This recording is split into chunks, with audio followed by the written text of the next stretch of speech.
ഈശോയിൽ സ്നേഹം നിറഞ്ഞവരെ, കടൽ കടന്ന കനൽ വഴികൾ പാഠവും പൊരുളും വർത്തമാന പുസ്തകം ഒരു ചരിത്ര വിചാരം നമ്മുടെ പഠന പരമ്പര തുടരുന്നു. ഇന്ന് 37ാമത്തെ ക്ലാസ്സാണ്. 39ാമത്തെ പാദമാണ് പഠന വിധേയമാക്കുക.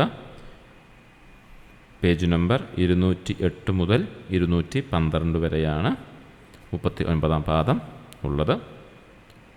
ജോൺ മാളിയേക്കൽ സാറ് ഭാഷാന്തരം നടത്തിയ പുസ്തകത്തിലെ 2025 എഡിഷൻ പുസ്തകത്തിലെ പേജ് നമ്പറുകളാണ് സൂചിപ്പിക്കുക. പേജ് നമ്പറുകൾ വ്യത്യാസമുണ്ട് എങ്കിലും പാദം മറ്റ് എഡിഷനുകളിലും സെയിം ഒരുപോലെ തന്നെയാണ്.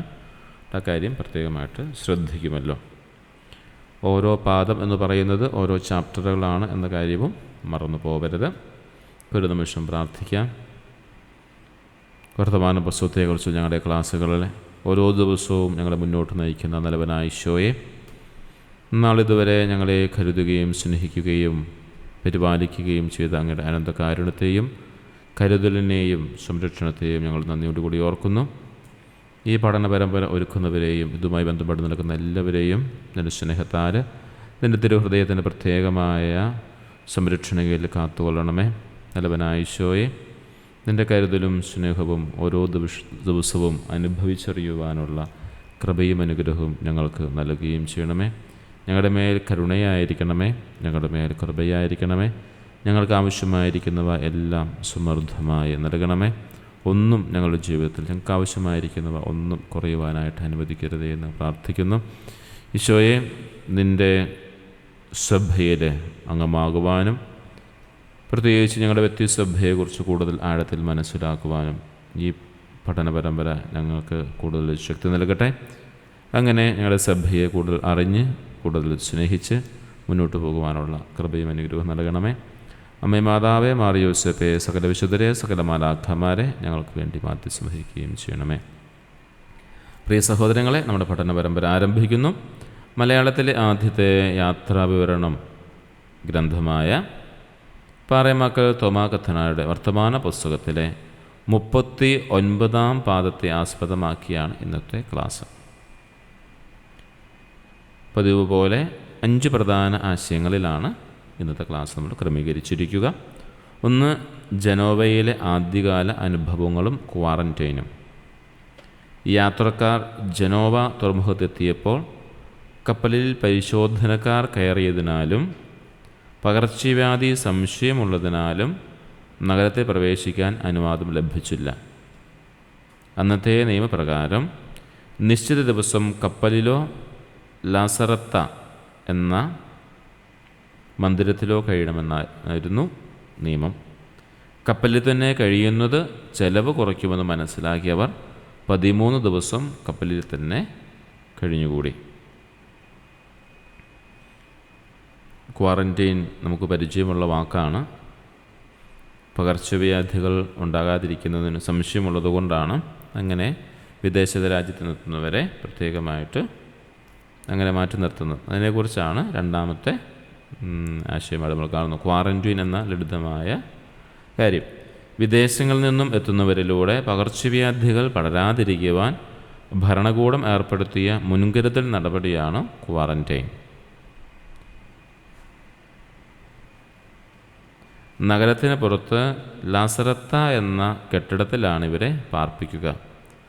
40 ദിവസം പാർക്കേണ്ടി വരുന്നതിനാലാണ് 40 എന്ന് അർത്ഥം വരുന്ന ക്വാറന്റൈൻ എന്ന പേര് ഇതിന് ലഭിച്ചത്. മൂന്നാമത്തെ ആശയം, കോൺസലിൻ്റെ സഹായവും സ്വീകരണവും. കയത്താനോസ് പാതിരി കൊടുത്തയച്ച കത്ത് കണ്ട് ഉടൻ തന്നെ അവിടുത്തെ കോൺസുൽ അവർക്ക് വേണ്ട സഹായങ്ങൾ നൽകി. തൻ്റെ അനിയനായ ഫ്രഞ്ചിക്കോസ് വഴി പച്ചക്കറികളും മാംസവും കപ്പലിലേക്ക് എത്തിച്ചു കൊടുത്തു. ക്വാറന്റൈൻ കാലാവധിക്ക് ശേഷം അവർക്ക് താമസിക്കാൻ ഒസ്തീറയിൽ സൗകര്യമൊരുക്കുകയും അവരെ നേരിട്ട് വന്ന് കാണുകയും ചെയ്തു.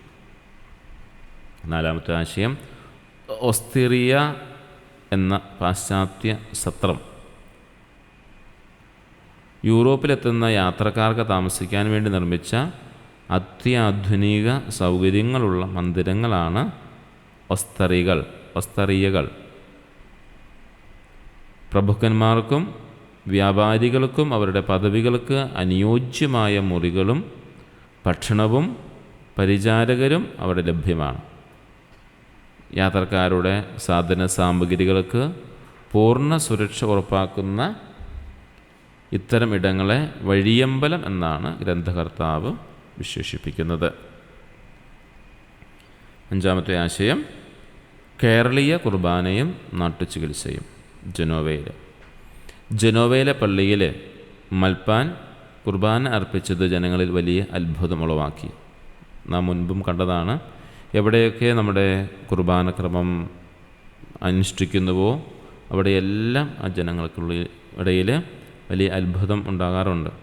അവരുടെ വ്യത്യസ്തമായ ആരാധനക്രമം കാണാൻ മർക്കെസാനി ഗ്രൂണി എന്ന മാടമ്പി സ്ത്രീ അവരെ ക്ഷണിച്ചു. അവരുടെ അഭ്യർത്ഥന പ്രകാരം മൽപ്പാൻ കുർബാന ചൊല്ലുകയും അവിടെ ഉണ്ടായിരുന്ന രോഗിയായ പാതുരിക്കും മാടമ്പി സ്ത്രീക്കും കേരളീയ വായുഗുളിക നൽകി രോഗശമനം വരുത്തുകയും ചെയ്തു. ഇതവർക്കിടയിൽ വലിയ ബഹുമാനത്തിന് കാരണമായി. ഇതാണ് നമ്മുടെ ഇന്നത്തെ ക്ലാസ്സുകൾ സമാപിക്കുകയാണ്.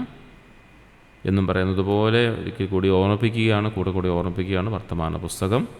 ഇതിനോട് ക്ലാസ് കേൾക്കുന്നതോടൊപ്പം തന്നെ വർത്തമാന പുസ്തകം വായിച്ചും കൂടി പോകണമെന്ന കാര്യം സ്നേഹത്തോടെ ഓർമ്മിപ്പിക്കുന്നു. നമുക്ക് ചോദ്യോത്തരങ്ങളിലേക്ക് പ്രവേശിക്കാം.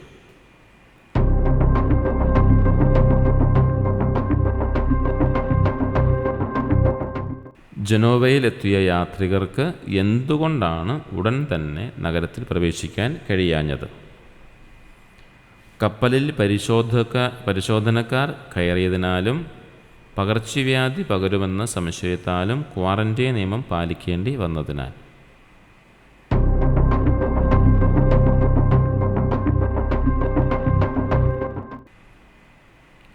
ക്വാറന്റൈൻ കാലത്ത് താമസിക്കാൻ നഗരത്തിന് പുറത്ത് നിർമ്മിച്ചിട്ടുള്ള മന്ദിരത്തിൻ്റെ പേരെന്ത്? ലാസറത്ത.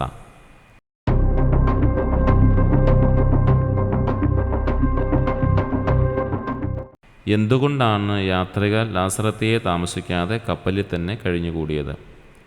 ലാസറത്തയിൽ താമസിച്ചാൽ ചെലവ് വളരെ കൂടുമെന്നതിനാലാണ് അവർ കപ്പലിൽ തന്നെ കഴിയാൻ തീരുമാനിച്ചത്.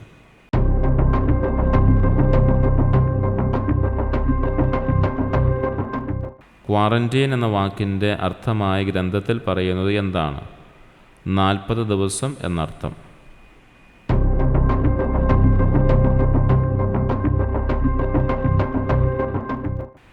യാത്രികർക്ക് ഭക്ഷണ സാധനങ്ങളുമായി കോൺസൽ ആരെയാണ് അയച്ചത്? തൻ്റെ അനുജനായ ഫ്രഞ്ചിക്കോസിനെ.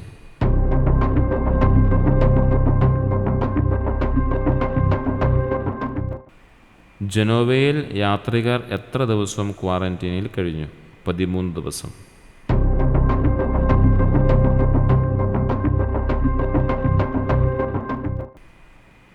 യൂറോപ്പിലെ യാത്രക്കാർക്കായുള്ള വിശ്രമ മന്ദിരങ്ങളെ വിളിക്കുന്ന പേരെന്ത്? ഒസ്തറിയ.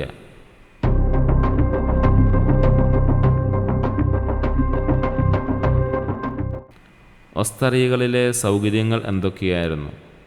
പ്രഭുക്കന്മാർക്കും വ്യാപാരികൾക്കും പദവികൾക്കനുസരിച്ചുള്ള മുറികൾ, പാചകക്കാർ, സാധനങ്ങൾ കാക്കാൻ കാവൽക്കാർ, പരിചാരകർ എന്നിവർ അവിടെ ലഭ്യമായിരുന്നു.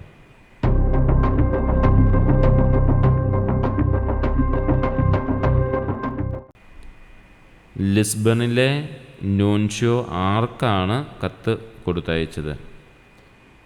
ജനോവയിലെ തൻ്റെ കാര്യസ്ഥന്.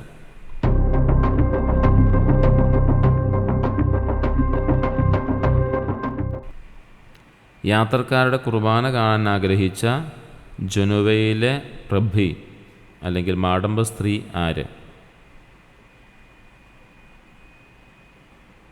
മർക്കെസാനി ഗ്രൂണി.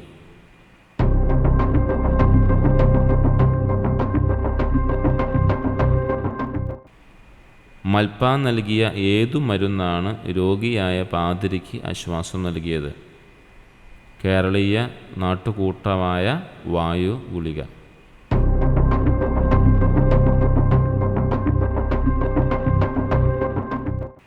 പണ്ട് ഇന്ത്യൻ നാട്ടിൽ നിന്നും ഒരു പൊൻകാശിന് 8 ഗുളികകൾ വീതം വിറ്റിരുന്നത് ആരായിരുന്നു? പോർച്ചുഗീസ് മിഷണറിമാർ.